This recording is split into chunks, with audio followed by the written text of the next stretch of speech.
During the recent visit of the President of France to India, the Government of the Republic of India and the Government of the French Republic have signed a protocol amending the India-France Double Taxation Avoidance Convention. India-France Double Taxation Avoidance Convention. A double taxation avoidance convention is an agreement between two countries to ensure that a person or company does not have to pay tax twice on the same income in the both countries. For example, if a French company earns income in India, both India and France may claim the right to tax that income. A DTAC decides how this income will be taxed and in which country. This reduces confusion, avoids disputes, and encourages cross-border investment. India has signed DTACs with many countries. India-France Double Taxation Avoidance Convention has been in force since 1992. However, due to changes in the global tax system, it required amendment. India-France Double Taxation Avoidance Convention (DTAC) amendments. Key changes in the India-France Double Taxation Avoidance Convention are as follows: taxation of capital gains.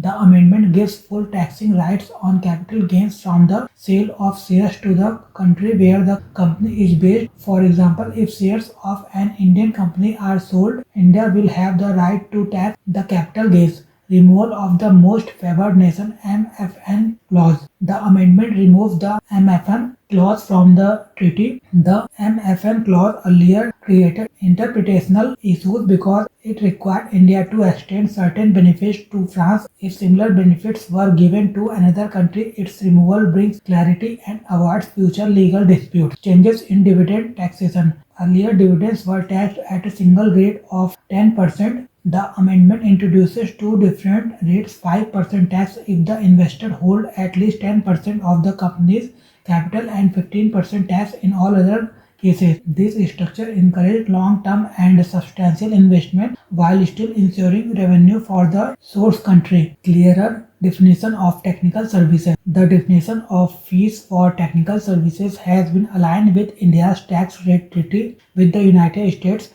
This reduces confusion about what kind of services can be taxed and ensures consistency across major tax agreements. Expansion of permanent establishment. The amendment expands the definition of permanent establishment by including service PE. This means that if a company from one country provides services in the other country for a significant period, if it may become taxable there. This ensures that businesses pay tax where economic activity actually takes place. A stronger information sharing. The updated treaty improves provision related to exchange of information between tax authorities. It also introduces a new article on assistance in collection of taxes.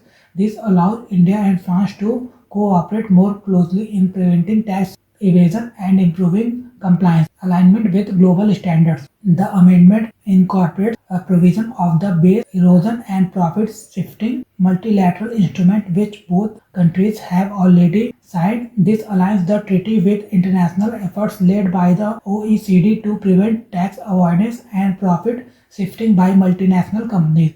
Significance of the amendment. The updated DTAC is significant for several reasons. It provides greater tax certainty to business and investors. It reduces the risk of double taxation and legal disputes. It strengthens tax transparency and cooperation between the two countries. It aligns the treaty with global standards under the BEPS framework. It encourages greater investment, technology exchange, and professional mobility.